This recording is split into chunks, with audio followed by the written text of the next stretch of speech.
Warning: the following podcast contains violent scenes that may be unsettling to some listeners. Listener discretion is advised. Welcome to World of Darkness, Twin Cities by Night, Lament, part of the greater Twin Cities by Night continuity. This story follows ordinary people trying to live normal lives while grieving the unexplained loss of someone close to them. What they don't yet know is that those losses were not accidents. The kindred of the Twin Cities have left their mark, and their hidden wars ripple through lives never meant to touch the night. This is a story of grief, unanswered questions, and what happens when mourning turns into obsession. Welcome to Lament.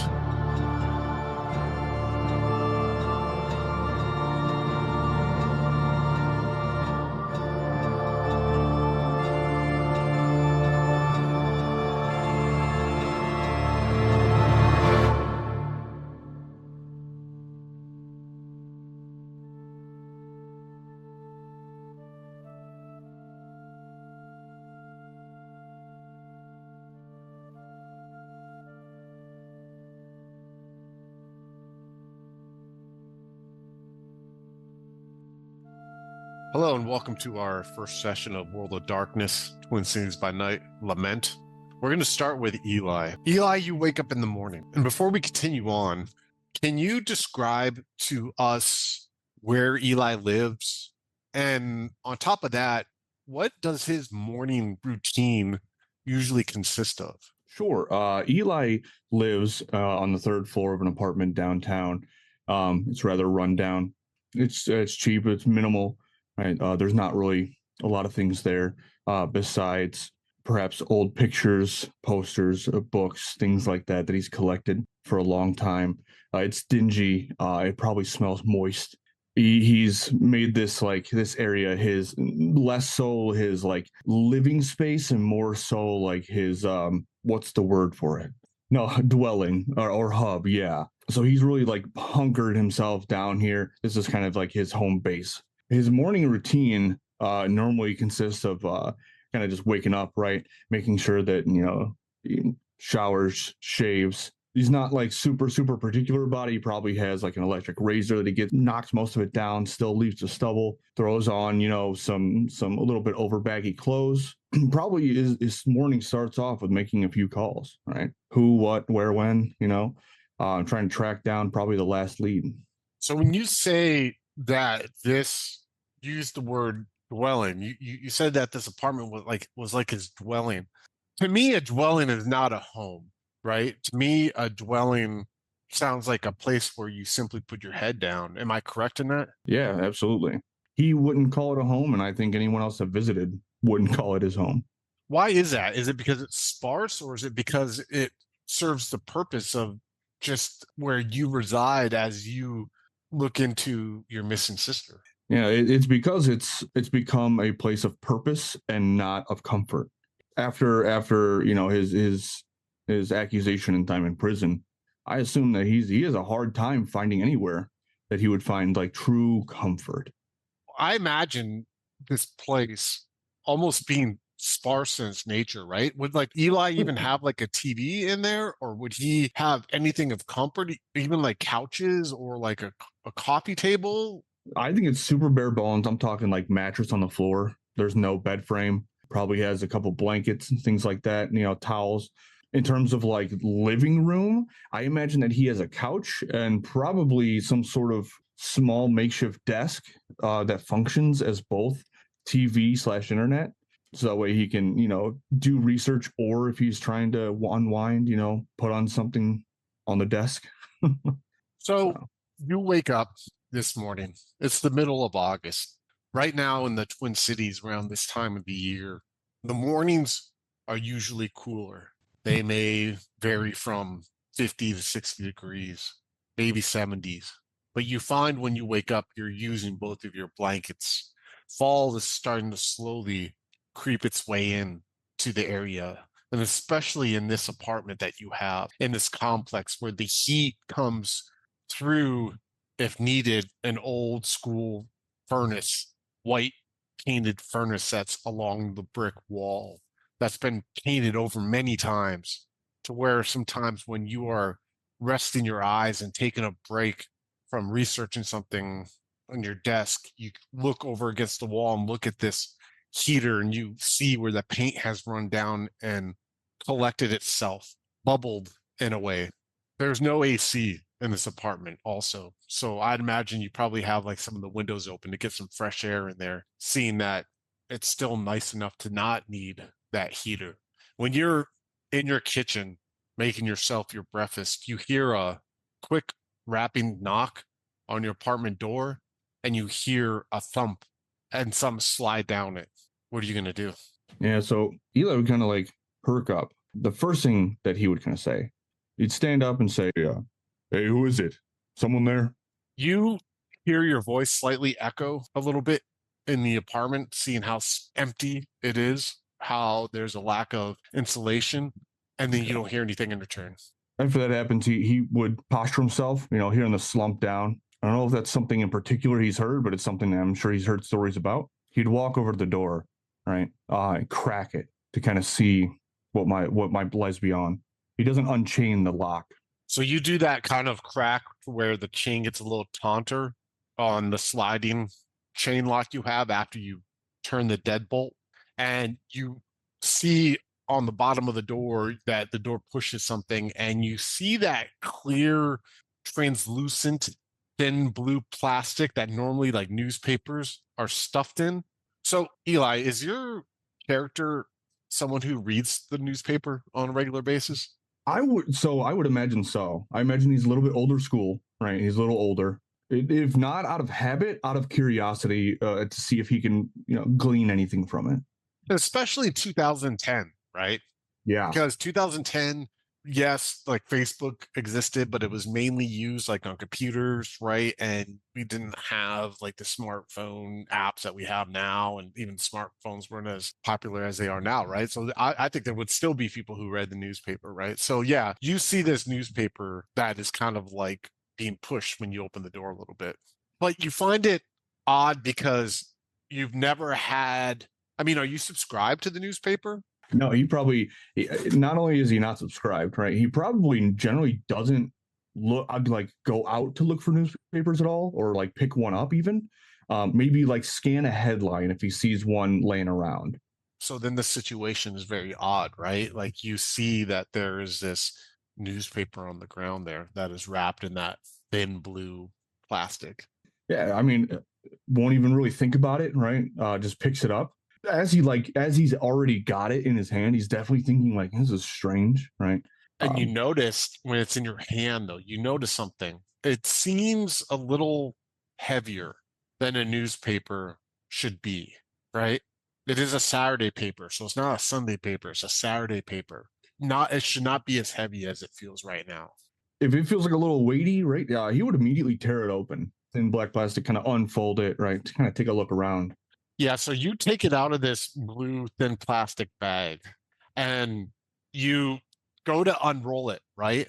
And you see when you do the first opening of it to unroll it, you see that there looks to be a Nokia cell phone, one of the old single piece cell phones where it's roughly like 3 inches in height and maybe like 2 inches in diameter. The top third of it has an LCD screen that has like the green text, and the bottom part is like the keypad, and each key, like one has ABC on top of it. It's navy blue colored with a gray trim. And you see there's a note that is between the phone and the newspaper. It looks to be something that's typed, but you can't see. You're just seeing the phone right now there. Yeah, I mean, he would palm the phone in one hand. He kind of take a look around, right, see if it's new or used or something like that, and then he'd once see the note after taking the phone from in front of it. He definitely pick it up and take a look at it. Drop the paper off to the side, pull up this note. You see the note. It says, "Call the number saved in the phone under contacts." It's typed. Right? It looks like it's even kind of maybe like printed from like a laser printer kind of on a plain white sheet of paper, like a normal 8x12, whatever, 8x11 printing paper, but it was cut, for the length and width of the note that says, call the number saved in the phone. Have information dealing with your sister. And then in uppercase letters for the next sentence, it says, do not call from inside your home. And then it goes back to normal size, lowercase lettering. Someone may be listening. So like as soon as he gets this letter, he kind of reads that. The moment he's like about your sister, he goes to like reach for it. And he kind of is like looking back and forth between the note and the phone, trying to dial this number or like look through the context. And he says he sees the do not call from inside your home. Without really a thought after that, he would kind of barrel through his apartment complex, walk outside immediately, slam the door, and start just like barreling downstairs. When you step out, the automatic heaviness of the door, right? And those apartment doors where like the doors will automatically shut for the apartments, that shuts and you hear it click. And you immediately start stepping down this carpeted hallway.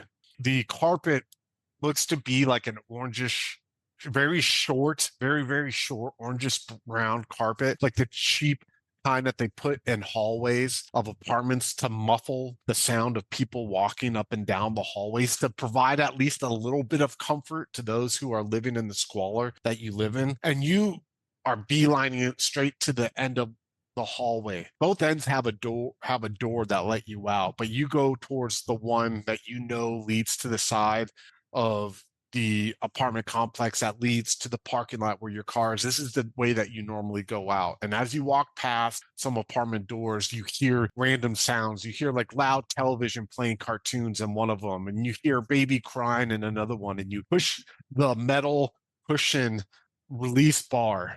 You press the bar in to open the end of the door, the hallway door, and you press that in quickly, and you go down the steps. And these steps are concrete steps, and you can hear the heel of your boots as you plod down them, and you go and make a left, and you have a solid door again with the same kind of metal push-in handle to get you out. And you push that, and you go out, and you look in front of you, and you see that there is a parking lot, and there's a couple steps that go down. There's like cement steps that lead to a sidewalk that go left and right, that go parallel with the parking lot. And you see, on the left, there's grass, and there's some windows for some of the apartments that are on the first floor. And you go to the right, and you see that as the end of the building, and you see that there's like a street that is there, and you cross, and there's a convenience store, a 7-Eleven that's set up, or sometimes you go when you need stuff. And you pull this phone out, and you open up the contacts, and you see that there's only one number listed there. First of all, before you do call this, are you on impulse right now? Are you like an autopilot at this point? Yeah. So Eli, he's not really the most. So like that one intelligence is kind of reflected in his impulsivity. Right now, it's not about like survival or things like that. It's about what do I do to get to the next step. And right now, like as literal as it possibly could be, it says, "Do not be inside your house." So he takes that as soon as I'm outside, I'm good to go. Right. Yeah, for sure. I mean, and we even talked about in the character creation session for this, right? Like Eli has a problem with that, with not being that way, right? With him speaking up at his own trial against the advice of his public defender, right? Or you said before, right, in the character creation session, he is not someone who will run. He'll confront it head on, right? And I feel like that this is a way of doing that. So you dial the number, and you hear the mechanical ringing sound, digital sound, and the phone picks up, and he says, you hear a voice. It's a man's voice. He sounds to you, he sounds tired. Like he sounds not relaxed, but he has no choice but to sound calm. And you hear him say, I'm glad that you decided to call me. Eli kind of like panting right after that kind of long-winded rush downstairs. So you have information about my sister? Yes, I have information on Melissa and the man that you've been looking for, and I would like to meet you in person before we discuss this any further. Where are you? I'll be there now. I want to meet you tonight. Take a cab tonight around 8:30 to the Metro Transit bus station, the one that's on North 2nd Street. When you get there, call this number. Don't call this number until then. Okay. All right. One thing, man. You said make sure I'm outside of my house because they might be listening. Who might be listening? What are you talking about? I'll explain. I'll explain when we meet in person. Be careful what you say in your place, okay? Yeah. All right. Like, Tad, explain to me first where Tad lives. And then second, what is Tad's morning routine? So Tad lives at the Fair Oaks apartment, which is in Minneapolis. It's about 6 blocks southwest of the Twin Cities Tribune. And his morning routine is he gets woken up every morning about 6:30 by an alarm clock, which he hates, hits the snooze at least twice, and then crawls out of bed. He has a 1-bedroom apartment. So in his bedroom is his personal PC setup. So he goes over, he hits the space bar, it comes to life. He checks MSM Instant Messenger and sees if there's anything came in over the night. Probably checks the news feed. Just, okay, anything interesting? Really checking the tech feed. Oh, wow, look, 3D graphics coming soon, stuff like that. And then he will take a quick look over at his answering machine to see if anything came in over the night that he may have missed regarding his mother, who was at a nursing home. And then it's go to the bathroom, trim up the beard, shower, put on his what he considers his uniform, which is usually khaki pants and a polo t-shirt that has the newspaper embroidered on it, and then look at all of the unfinished projects that are probably on his table. There's probably a laptop that is sitting there in some state of disrepair, a computer tower that he's like, I'm going to get to that, and I really want, this, that, the other. The whole thing of just everywhere he looks, it's one more problem that he's got to solve. And I got to get that done. Oh, jeez. Would you say that Tad is a procrastinator then, like these projects, or is he just someone who takes on too much and then has to prioritize when he realizes it? It's not that he's a procrastinator. It's that he feels that he is more capable than he truly is. Like, oh, I can get this done and that done, no problem. Oh, I'm going to build this awesome thing. Oh, I'm going to do this. I'm going to do that. From also kind of what we talked about in character creation with him being that conformist. He's like always looking to, oh, you need that done? Sure, I can totally have that done for you. Oh, you need this? Oh, absolutely. So let me ask you one more question.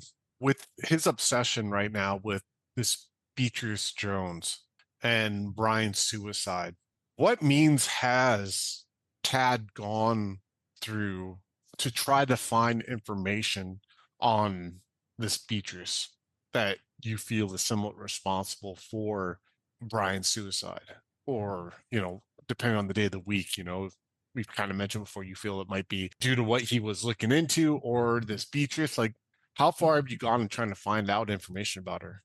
Tad has one of the things that Tad did when Brian's computer was brought into the server shop for repair. He pulled the hard drive from that computer. He has it, and he has loaded it up into another laptop, and he's continuously trying to scrub for more information. And what kept popping up was it was a cafe, and that address kept popping up several times. So Tad has gone there and just sat with the laptop, and he's just sitting there trying to will this person into existence. So you have a name. Have you tried to use any online resources to find out about, like, what means have you gone through to do that? Let me ask you that. So he has used, now at this point in time in around 2010, one of the big things that was starting to really come online was people searches. And there's like 27 Beatrice Joneses in the Twin Cities.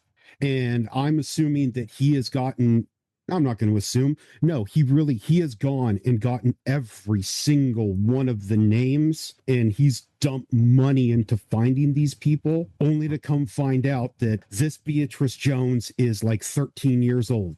This Beatrice Jones is 86 years old. This Beatrice Jones is an angry ex-wife. That none of them fit the profile of this woman. So every time he comes into, he's like, I'm going to open this door, and there's nothing there. Thank you for that input.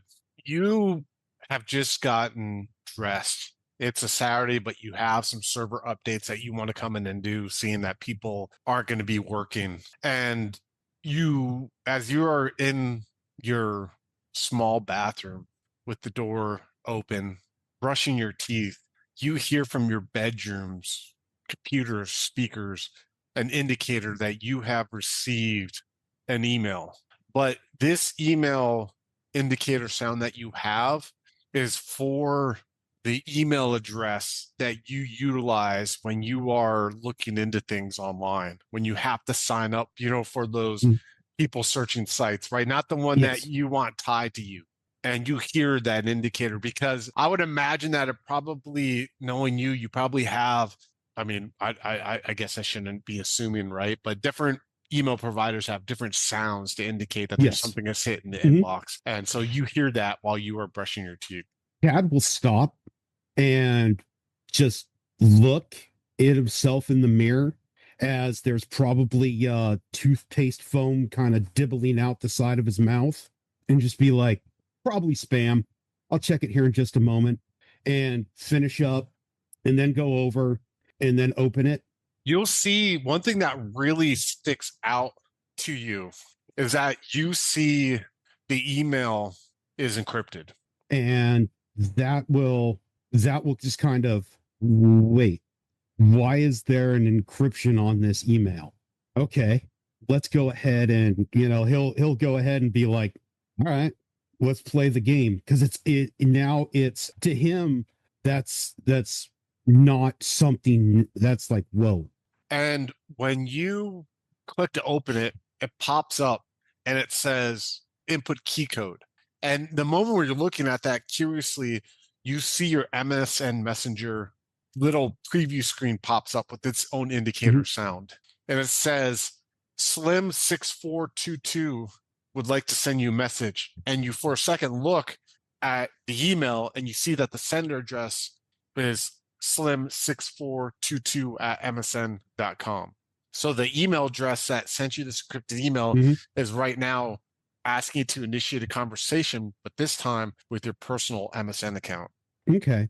What Tad will probably do at that point in time, he will open up a second DOS shell and activate everything. So now everything is in that contained space. Yeah, for sure. We'll say it's almost like you're opening up a VPN tunnel, we'll say, for lack of a technical term. You see the window says you will need this, and it has like a string of, I'll just say 8 random numbers, right, and characters. Okay. And you assume when you see that this is the key that's required to open the email. And Tad will follow the yellow brick road. He will enter the keystrokes necessary and hit enter. So there's an email that comes up. It's very short. And it says, I have information on Beatrice Jones. You should call this number, and it has a phone number listed there. And you could tell by the area code, it's a Minneapolis phone number. It says, but not from a personal phone and not within your residence. And that's it. Dad will write the number down, and I'm going to say that about 3 blocks away from his residence is let's say a Chronicle, and they actually have a payphone there. Were payphones still a thing at that point in time? Very rarely, but they were around occasionally. Okay, so Pat, let me ask you this, right?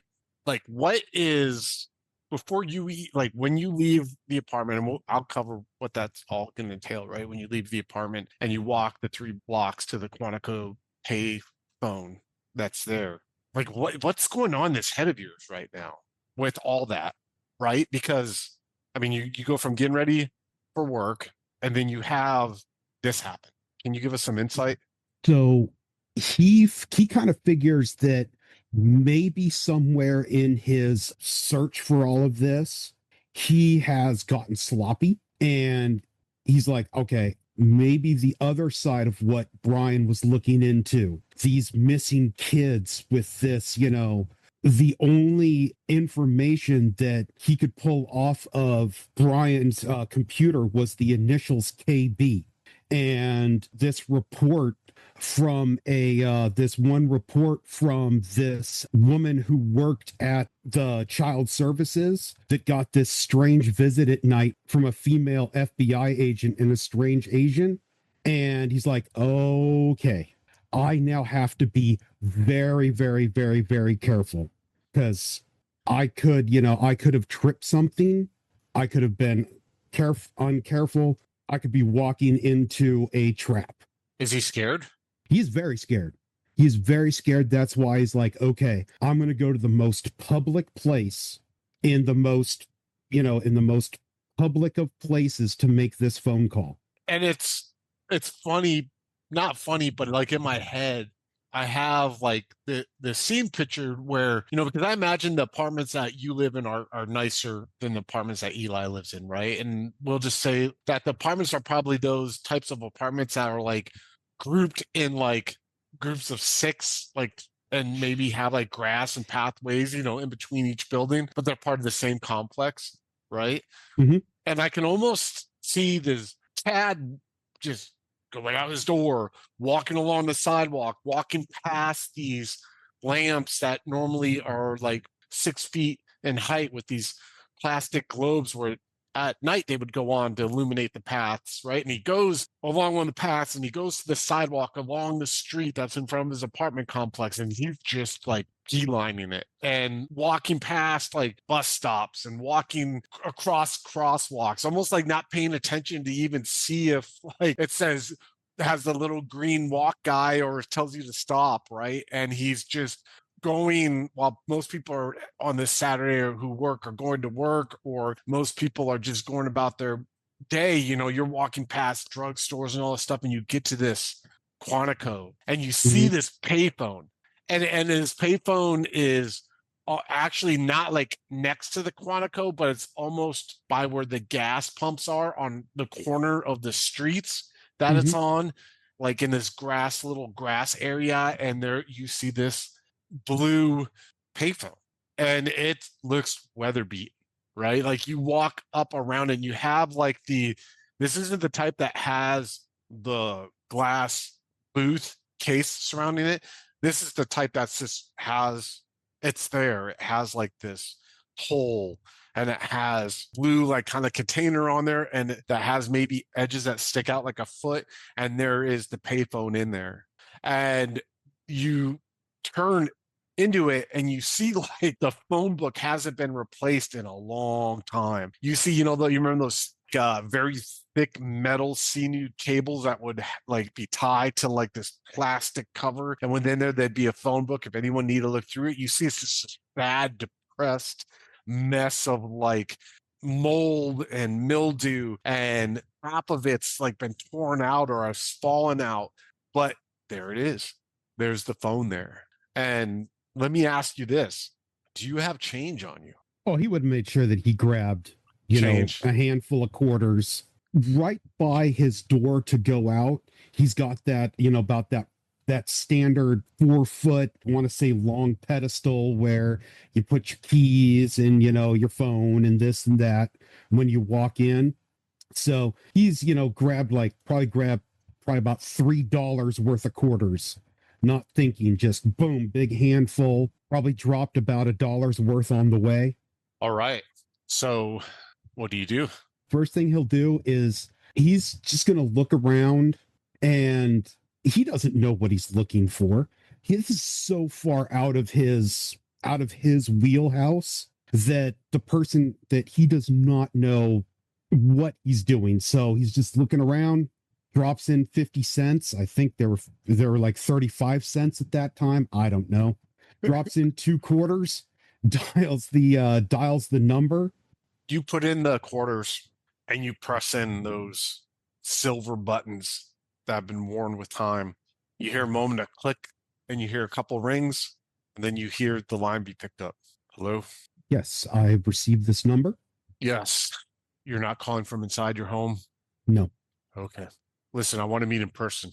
I have information on this Beatrice. I think you would find it very helpful. Okay. When and where? What I want you to do is I want you to call a cab away from your house tonight around 8:30.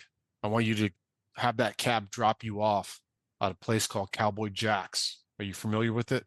Out of character, you know what it is. It's Western themed bar that's downtown. I don't know how your character would feel about it.